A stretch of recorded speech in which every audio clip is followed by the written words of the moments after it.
This episode is brought to you by VPP Simplified. Now you can get element by element tracking and guidance for your VPP journey. Every aspect of the VPP requirements in one easy-to-use interactive spreadsheet. Achieving VPP star status can be tough, but understanding what it takes to get there can be simplified. This VPP Gap tool will help you do that. Go to vppsimplified.com for more information. Welcome to the Safety Pro Podcast, where we help you manage workplace safety one episode at a time. And now, your very own Safety Pro, Blaine J. Hoffman. Welcome to another episode of the Safety Pro Podcast. In this episode, we are going to continue our conversation around using technology, but specifically how to use data to improve your safety culture. We have had similar discussions around changing the safety culture, improving safety culture using a sort of culture continuum and how to chart where your culture currently is and identify aspects of your culture that need to improve. And these are some tips that, once again, I got from the folks at iReport Source, iReportSource.com. If you go to their blog, they have some really good info. But this one really intrigued me because iReport Source has the ability to create a dashboard, okay? And, I thought, well, what do we do with this data? I think it was Deming that said, count what matters, but know what matters first. So this gives you the ability to determine what's important. We're not really going to know until we see it. So obviously a digital dashboard is going to make your life, a whole lot easier. If you're still doing this on paper and using pivot tables and spreadsheets, and I highly, highly, highly recommend you move away from that. I don't care what you go with. Just, modernize this, because you're going to pay yourself back in time and frustration, which, that allows you to focus on what's important, and that is engaging people where the work happens, building relationships, and, building that political capital so you can influence the change, and that's what's going to change your culture. But which areas of the business or of your culture do you focus on?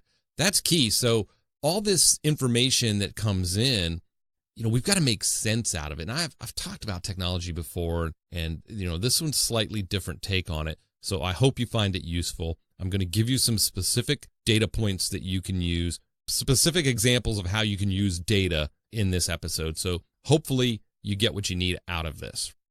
All of us, every one of us wakes up in the morning and we're basically looking for ways to avoid injuries, accidents, mishaps, and improve upon what we did yesterday. And of course, you want to take steps to improve the culture of safety as a result.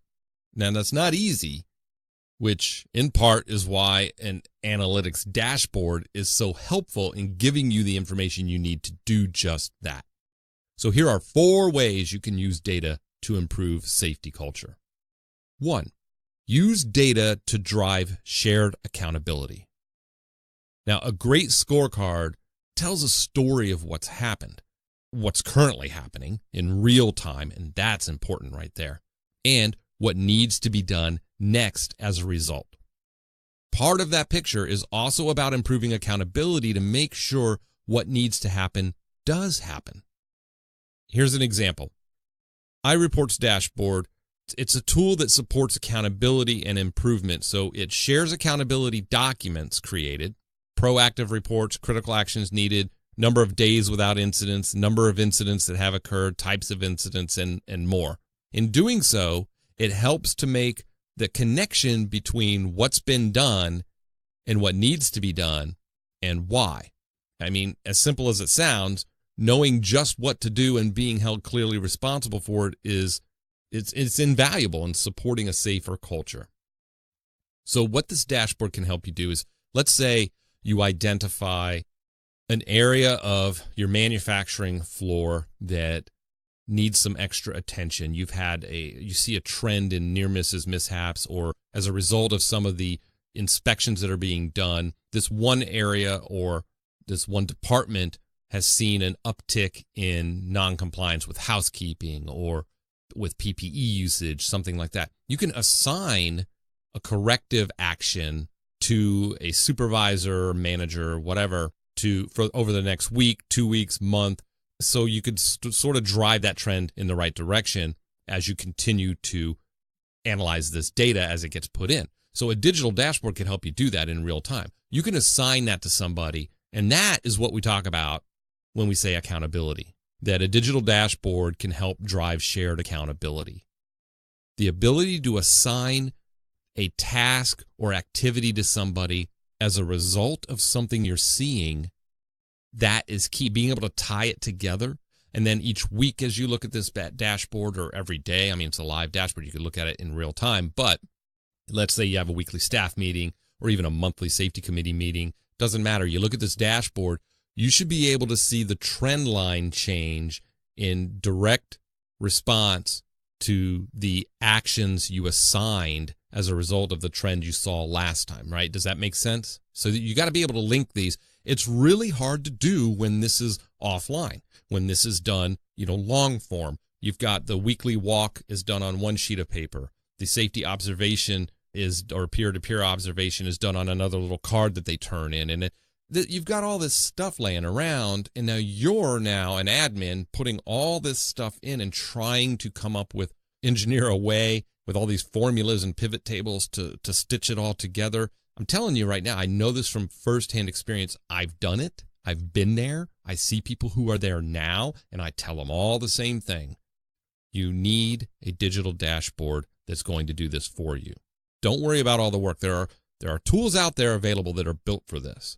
So that's what you need to do. I encourage you to look into this. So 1, use data to drive shared accountability. Number 2, use data to show costs that are avoided. Now, it's clear that there are costs associated with any incident or accident, okay? Direct costs like property damage, replacing things that were stolen or broken, workers' comp, so you got direct medical costs, you've got increased comp rates, you've got, of course, God forbid, fatalities, lawsuits, any of that stuff related to injuries, legal fees. So you got those direct costs, right?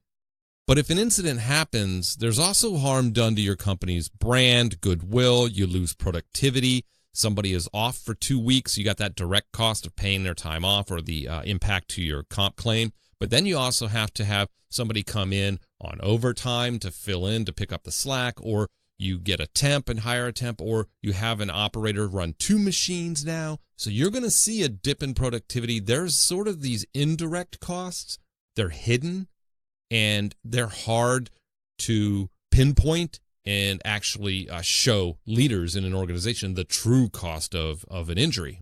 The point is, effective data will allow you to show at least some of these indirect costs, and that's a powerful tool when it comes to showing the ROI, this return on investment for safety programs and your efforts, and in giving a strong rationale for future safety investments. You want to be able to show very clearly, not just sort of head scratching, well, I suspect that we're losing some, outside of direct medical costs, we're probably losing some productivity. You should be able to see this, okay, and use this data.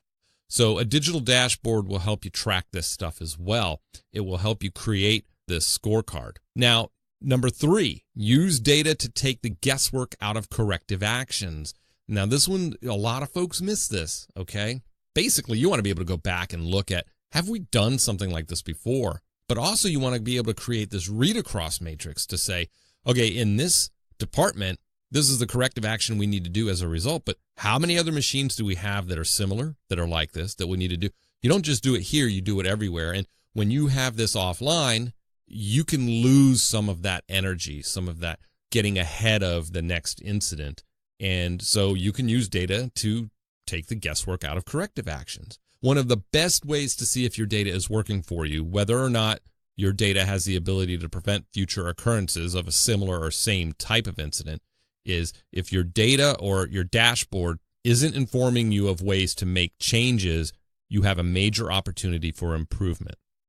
So, one of the best ways to see if your data is working for you is whether or not your data has the ability to prevent future occurrences of a similar or same type of incident.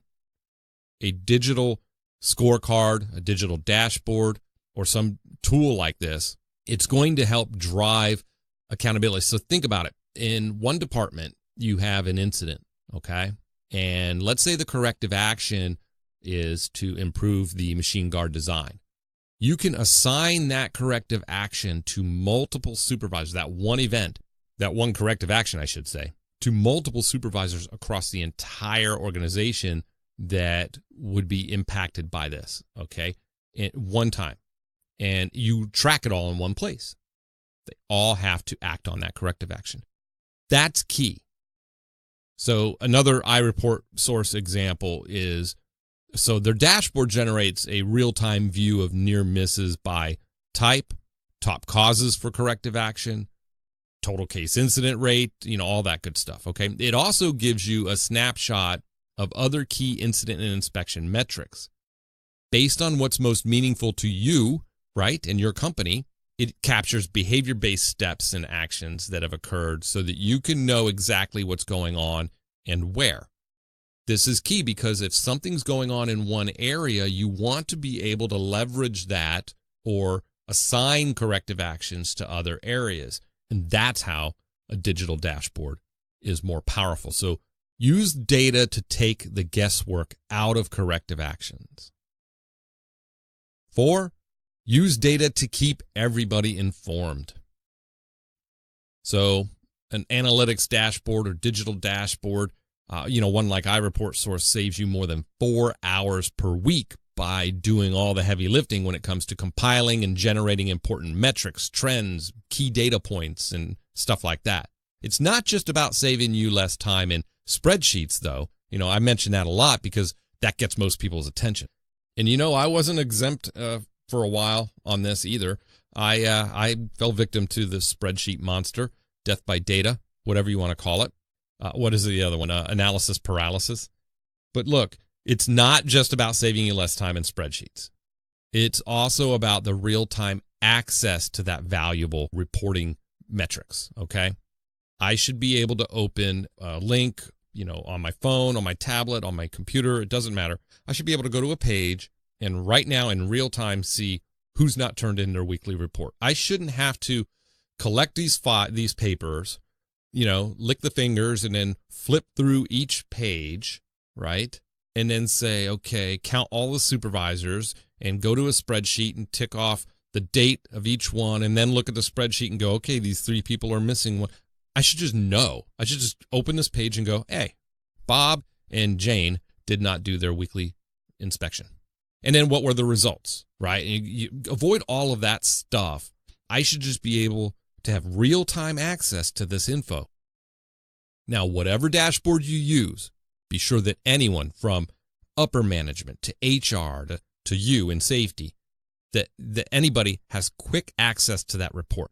When everybody has that access, there's no more waiting on either you or somebody else to send the report out, or as I always talk about in several podcast episodes already, all this pre-work you've got to do before the meeting and then explain where this all comes from and what it means, and then have very little time to talk about how you're going to move forward. We should be able to say, all right, let's check out the dashboard and pop it up there and say, Bob and Jane, why, what's going on? You shouldn't have to do that. It should be apparent. Everybody should come to the meeting already knowing current state. You shouldn't have to explain current state to everybody and then have them think about it and what the implications of that are. And in the meeting, they should already come prepared to talk about next steps because they've already seen the dashboard. And that's part of the accountability piece as well. You could make it sort of a charter for the meeting, the weekly meeting or monthly meeting, is to say, if you show up not having already seen the dashboard and thought about the implications of the score your department has or whatever, if you show up not having already done that, you're not pulling your weight.